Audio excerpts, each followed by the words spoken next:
some sauce? Scene 1, Apple, take 1. So I'm going to be making some shrimp scampi and then also some cheddar garlic biscuits like you would find at Red Lobster today. I'm going to be making this for my wife. I'm going to try to make it where it's just like one serving, which is going to be really hard to make biscuits for just like one serving, right? Or shrimp scampi just for one. But I'm going to try because I always cook too much. So got a pan here. Let's go ahead and turn the heat on. But I got a half a stick of butter. And I've already got some raw shrimp that I have deveined. In other words, I took their digestive system out of the thing.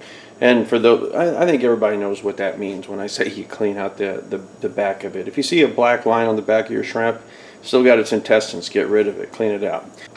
Olive oil is going to help make this butter not burn. I'm going to put just a dash of red chili flakes. You don't have to do that, that's optional. One of the ingredients that's pretty major in a scampi is going to end up being garlic. So I've taken some fresh garlic here. I'm going to peel it. I got a garlic press here.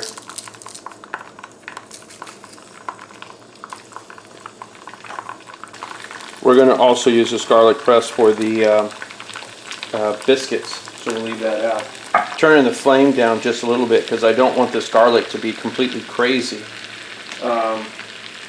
I don't want it to burn or anything like that, but what I'm going to do is I'm going to take a little bit of salt, put it in there. This is ground black pepper. And as soon as I know that some of that rawness from the garlic is gone, I'm going to put some white wine inside here. I'm just going to end up using a Sutter Home, a Chardonnay. Don't use a dessert wine. In other words, don't use one that is sweet. If you want to, even though it's not traditional, if you want to, you could throw a little bit of onion in here, but it's not really traditional. I'm going to end up pouring some wine in this.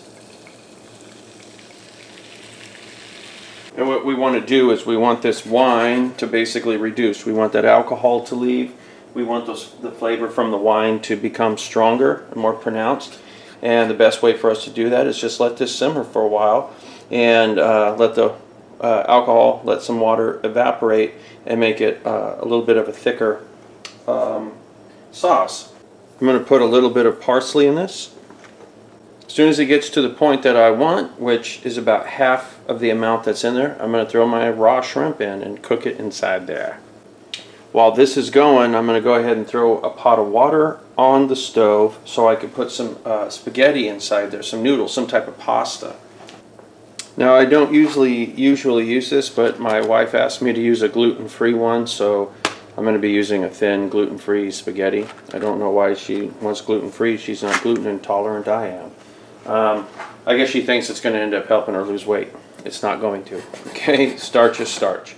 So let's continue the process, but I'm just going to end up making those noodles according to the manufacturer's directions.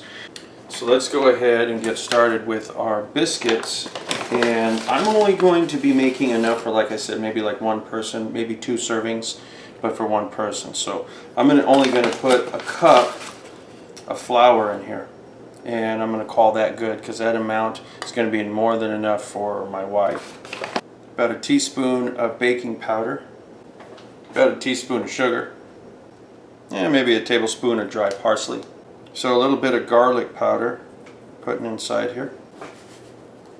Putting a little bit of salt in here, obviously. I'm going to put just a little bit of black pepper, but not too much. So now we're going to end up adding some cheese and some fat.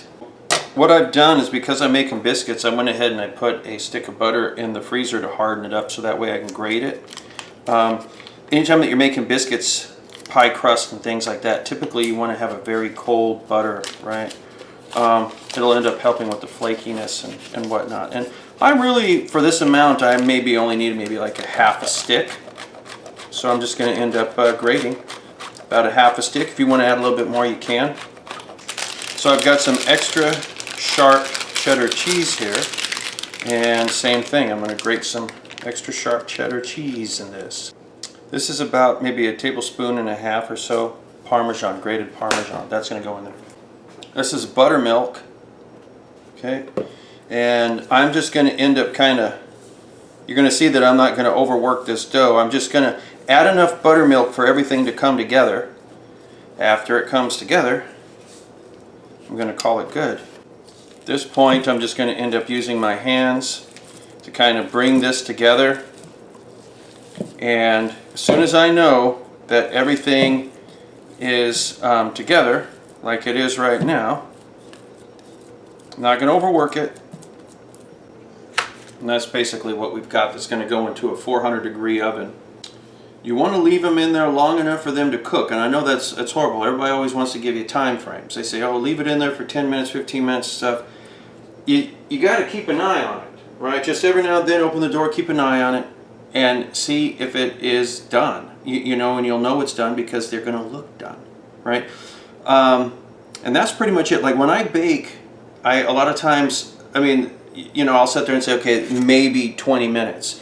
But, you know, as soon as I get around to 16 minutes, about every 2 minutes, I open up that door and I keep looking at it until it's done. Because depending on your oven, depending on the humidity, depending on the temperature, I mean, outside, I mean, depending on, you know, what you were using here and how accurate your measurements were, if it was a gas oven or if it's an electric oven, and you name it, you know, what elevation you're at, you know, all of these things become a factor.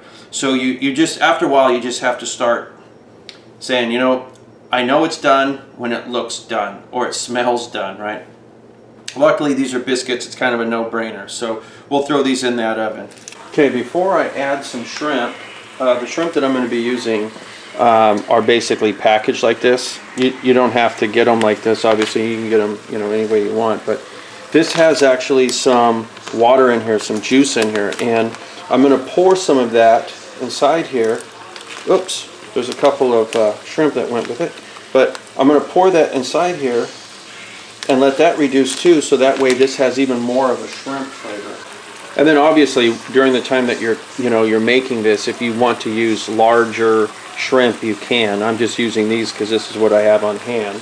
So that's been reduced to a level that I'm comfortable with. So now what I'm going to do is I'm going to end up taking some of these shrimp and I'm going to throw them inside here.